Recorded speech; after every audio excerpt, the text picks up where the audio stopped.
எப்படி உன்கிட்ட ஃப்ரெண்டுன்னு சொல்லி பழகி கடைசி நேரத்துல உன்னை ஏமாத்தி துரோகம் பண்ணி உன்னை கல்யாணம் பண்ணிக்கிட்டாலோ அதே மாதிரி நீயும் அவகிட்ட அன்பா பேசி பழகி அவ வாயிலிருந்தே உண்மையை சொல்ல வைக்க போற. அதானே உன் பிளான்? ஏன்னா எனக்கு நிச்சயமா தெரியும் நீ சிந்துவை ஒரு நாள் உன் மனைவியா ஏத்துக்க மாட்டேன்னு. சிந்துவோட வாயாலே உண்மையை வர வைக்கதான் அவகிட்ட நீ பொய்யா நடிச்சுக்கிட்டு இருக்க. நான் சொல்றது சரின்னு நீ அமைதியா இருக்கிறதுல இருந்து எனக்கு புரியுது சிவா. சிந்து உனக்கு கொடுத்த வலியை விட நீ அவளுக்கு கொடுக்க போற வலி உச்சபட்சமா இருக்கணும்.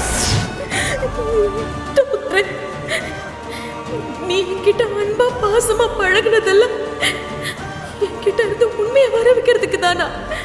உன் மனசை மாத்திடலான்னு நினைச்சேன். இப்பதான் எனக்கு புரியுது என்னால உன் மனசை மாத்த முடியாது.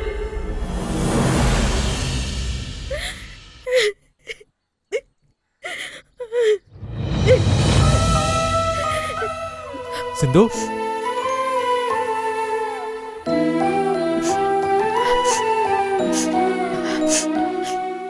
வா டாக்டர். ஏன் சிந்து உன் கண்ணெல்லாம் கலங்கி இருக்கு?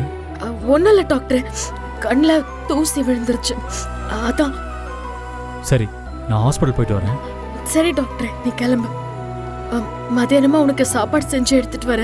சரி, போயிட்டு வரேன்.